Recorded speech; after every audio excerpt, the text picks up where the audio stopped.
Nama saya Ibu Lis. Nama saya Ella. Nama saya Bu Erlina. Nama saya Ii. Nama saya Nurleni Saris.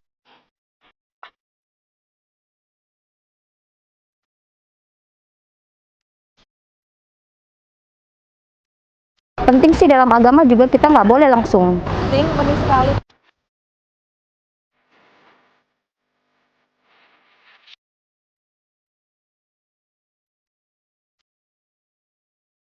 Udah tahu lah.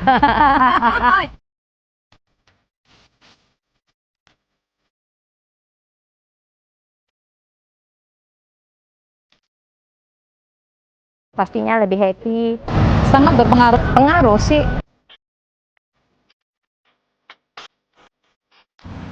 Assalamualaikum warahmatullahi wabarakatuh, Sobat Ranjang. Jumpa lagi di Bincang Ranjang Islami, sebuah podcast tentang sex education bersama MGFM Jogja dan juga Yayasan Rumpun Nurani. Nanti kita akan ngobrol bersama Kang Yazid dan juga Teh Dery. Nah, komunikasi ranjang jadi bahasan kita kali ini tentang kebutuhan pasangan begitu ya. Pengen ini ngomonginnya gimana? Ini tuh maksudnya ya langsungnya adalah hubungan biologi suami istri ya. Ketika pengen ngomonginnya apa, ketika melakukan itu apa aja sih yang diomongin? Apa diem-dieman aja? Dan setelah selesai pun tuntas selesai begitu saja atau ada sesuatu yang juga tetap perlu diomongin?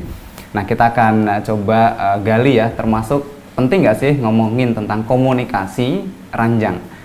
Kita langsung sapa ya, Kang Yazid, Teh Dery. Assalamualaikum warahmatullahi wabarakatuh. Waalaikumsalam warahmatullahi wabarakatuh. Nih temanya menarik nih, kayak jadi sesuatu yang pengen diketahui orang tapi mau digali Agak-agak tabu gitu ya. Mereka malu nanyanya. Malu. Iya, bisa jadi malu nanyanya karena kan di budaya kita ngomongin yang namanya ranjang itu sesuatu yang kayaknya tabu. Kita diajarin dari kecil seperti itu ya. Ya padahal sebetulnya kan dari sisi mana kita melihat tabu itu sendiri. Kalau itu menjadi informasi itu yang kita berikan itu menjadi sebuah pelajaran, bekal dia nih buat menjalani kehidupan rumah tangga bagi yang belum menikah atau bagi Pak Sutri sendiri sebagai bekal dia dalam menghadirkan surga di dalam rumah tangga. Itu kan sesuatu yang sangat penting sekali untuk difahami. Nah, kalau dari fenomenanya itu menurut pengamatan Kang Yazid, Teh Dery, Pak Sutri itu pada paham tentang ini nggak sih? Umumnya. Pada umumnya ya, saya masih melihat, mendengar, bahkan menerima pengaduan dari sekian orang. Menerima curhatan. Curhatan mereka sedang bermasalah dengan pasangannya hanya gara-gara komunikasi yang kurang lancar tentang persoalan ranjang. Contohnya begini, ada teman ini ya teman dekat dulu ketika waktu kecil, tahu-tahu udah gede gini ya, ketemu di grup lah biasa kayak gitu. Mereka kemudian malam-malam itu mengadu kepada saya. Pengaduannya apa? Mereka itu berantem dengan istrinya. Gara-gara istrinya menolak urusan ranjang karena istrinya mengira itu haram dilakukan begitu. Jadi komentar istrinya adalah dia itu minta yang aneh-aneh. Dulu itu nggak biasanya kayak dulu lagi katanya kayak gitu. Gara-gara itu minta apa itu? Minta dari kanan, dari kiri ya. Minta ganti posisi, variasi posisinya tidak konvensional, tidak seperti biasanya. Jadi menurut si istri itu haram, tidak boleh, itu tabu katanya begitu. Akhirnya si cowok ini ngadu ke saya dan saya harus melerahi mereka berdua. Akhirnya kami video callan bertiga begitu meleraikan mereka. Berarti memang secara fenomena kebanyakan Pak Sutri belum paham betul ya tentang komunikasi ranjang. Betul. Nah, termasuk tadi dicontohkan berarti bisa jadi komunikasi ranjang itu termasuk kunci kebahagiaan. Betul, karena yang diistilahkan dalam Al-Quran, salah satu peristilahan kebahagiaan di sana ada yang disebut dengan mawaddah. Tahu nggak? Mawaddah itu sebenarnya adalah makna kebahagiaan, happiness, yang di sana itu ada gairah. Yang di sana itu ada penyaluran hasrat biologis. Iya, ada hasrat biologis atau kita istimta, bernikmat-nikmat dengan pasangan. Dinikmati dan menikmatilah kira-kira kayak gitu. Sehingga mau tidak mau yang namanya hubungan happiness, kebahagiaan antara suami dan istri itu ya ada syahwatnya, ada hubungan seksualnya juga begitu. Sehingga jangan kaget ya, jangan heran, sebenarnya makna nikah itu sendiri adalah bersetubuh. Ada dua makna nikah yang sering kita pakai. Yang pertama adalah akad, perjanjian antara suami dan istri, sehingga dengan itu mereka menjadi perjanjian berat yang dihalalkan. Yang kedua adalah ya menikah itu bersetubuh itu sendiri, jima itu sendiri yang dimaksud dengan nikah. Harusnya normal, wajar mengalami terjadi menikmati bahagia gitu Iya, ya. dalam Iya. konteks pernikahan, artinya dalam ikatan pernikahan. Nah, kalau tentang komunikasi ranjang itu seberapa ngaruh sih dengan hubungan seksualnya itu sendiri, lalu kemudian bisa menikmati dan bahagia kemudian dalam lingkup rumah tangganya sepanjang hidupnya bahagia gara-gara komunikasi di ranjang. Iya. Nah ini Atau gimana sih ngomong Apa hubungannya sih? apa yang sering muncul gitu kalau Iya. gara-gara komunikasi. Iya, ini kenapa orang sampai sekarang masih banyak yang punya persepsi bahwa hubungan suami istri adalah kebutuhan laki-laki. Sehingga Iya, banyak iya, yang kaum perempuan itu merasa dipaksa atau menjadi objek begitu, bukan pelakunya, bukan subjeknya begitu. Kenapa? Persoalan utama adalah karena komunikasi saja itu tidak dibicarakan. Sehingga ketika hal itu sudah terjadi, sudah berlangsung, semuanya adalah atas kehendak laki-laki, selera laki-laki, gaya laki-laki, begitu. Persoalannya apa?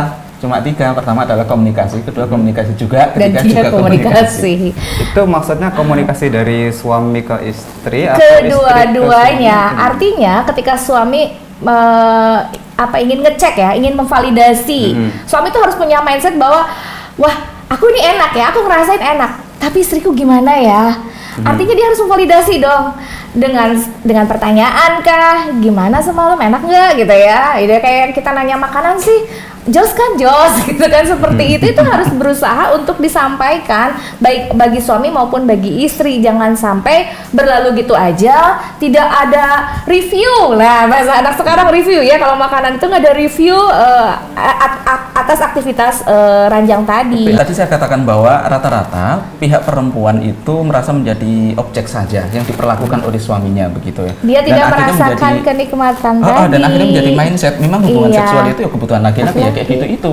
Perempuan itu cuma pasar saja, itu menerima saja apapun diperlakukan oleh suaminya. Ini yang tidak baik. Jadi wahai para perempuan, wahai para istri ya, tidak usah canggung-canggung untuk memulai pembicaraan seperti ini. Di Dan hadis pun menyampaikan, ada. ya. Barang siapa pihak perempuan yang mengajak suaminya atau memulai, maka pahalanya akan sangat besar. Ini mengisyaratkan bahwa sebenarnya para perempuan pun tidak tabu untuk memulai, meminta, mengajak Dan sebagainya. mengkomunikasikan urusan itu. ranjang. Kalau laki-laki kan dianggapnya lebih bisa ngomong Iya. ya. Mah pengen nih misalnya yang Iya, vulgar bahasa atau kayak yang gitu pakai ya. kode. Pengen bakso, pengen soto atau Pengen soto ternyata maksudnya Oh, itu begitu. misalnya ya, misalnya ya.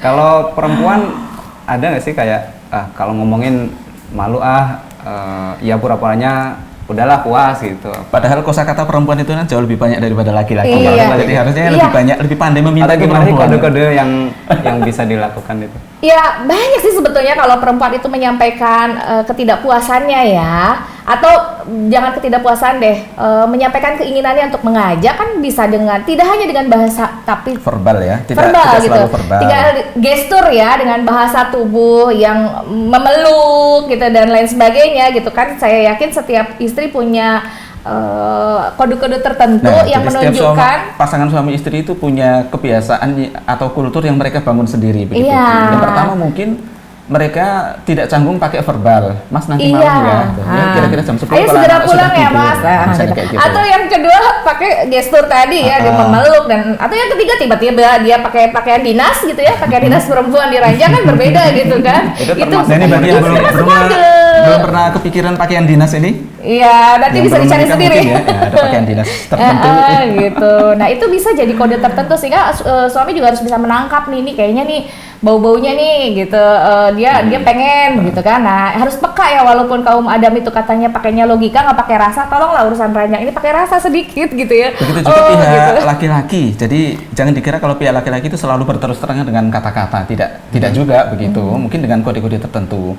Kalau sudah habis maghrib dia kok beli martabak, terus ngajak Ada yang makan habis bareng-bareng suap-suapan. Nah, ini mungkin ada satu yang kode lagi di tertentu.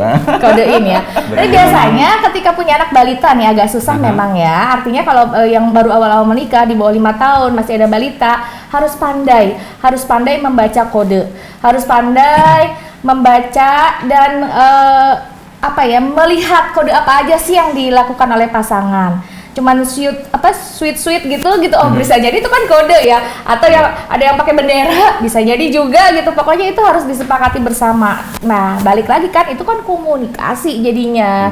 Jadi jangan sampai mengabaikan hal itu. Ya, berarti komunikasi kunci awal gitu ya untuk Iya. bisa menjalankan dengan nyaman, Iya. menikmati. Sama-sama puasnya, sama-sama menikmati, sama-sama ridho gitu. Nah, kalau sudah ridho tuh, suami ridho sama istri, Allah juga bakal ridho. Maka insya Allah pernikahan itu akan penuh dengan berkah. Maka akan terjadi yang namanya kebahagiaan, sakinah tadi gitu. Kata Rasulullah, wa fi buti ahadikum sedekah. Dalam rahim istrimu itu terdapat sedekah gitu. Jadi hubungan suami istri ini nggak cuma saling menikmati, tapi juga bernilai sedekah. Si perempuan bersedekah kepada laki-laki, si laki-laki juga bersedekah kepada istrinya. Enak kan? Oh, Jadi bahagia pada saat banget kan tanggal sedekahnya. tua kita nggak ada yang diberikan, itu bisa bersedekah, rajin-rajinlah bersedekah gitu ya. Sedekah suami istri gitu. Baik, berarti rumah tangga itu sebenarnya ada sisi nikmat yang memang secara fisik, tadi misalnya hubungan biologis, ada nikmat yang itu berkomunikasinya sendiri itu ada unsur kenikmatan di situ Iya. ya. Jadi kan kalau dilakukan dalam kondisi belum halal, itu kan jadinya zina. Zina itu diharamkan. Begitu sudah dihalalkan dengan keberanian yang luar biasa pihak laki-laki maupun pihak perempuan. Nah, itu makanya dibalik hikmah kenapa kita menikah itu butuh keberanian, karena di situ ada ikatan yang luar biasa mengubah status-status perbuatan sebelumnya. Yang sebelumnya zina, sekarang jadi berkah, sekarang jadi berpahala gitu. Iya. Jadi kalau sering-sering dan sama-sama ridhonya, itu bukan berarti terus kita sering berhadas besar, terus kita nggak baik, itu bukan, malah baik itu.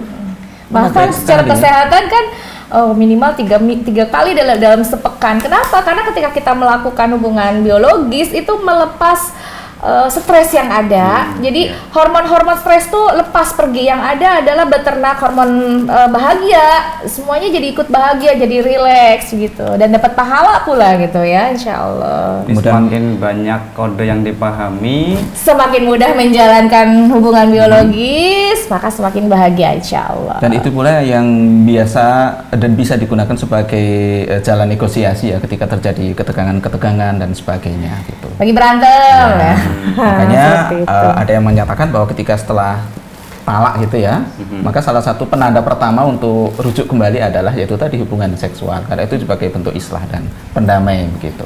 baik, kalau ada nih Pak Sutri yang lagi nyaksiin obrolan kita, mulai menyadari iya nih kayaknya masalah rumah tanggaku itu cuman komunikasi. Nah, kira-kira apa sarannya biar kalaupun sudah komunikasinya baik, terjaga baik, kalau sekarang sedang bermasalah, mulainya dari mana nih? Masih aku malu nih kalau itu dulu ngomongin apa nih saran-sarannya? Yang pertama mindset dulu ya, sahabat Ranjang MKFM, bahwa hal-hal tentang seksuality, tentang seksualitas, tentang hubungan ranjang dan sebagainya itu tidak tabu, dan itu dibahas di banyak sekali kitab. Ada Fathul Izar, ada Uqudul Jain, ada Qurratul Uyun, banyak sekali kitab, ada belasan pokoknya, sehingga ini tidak tabu.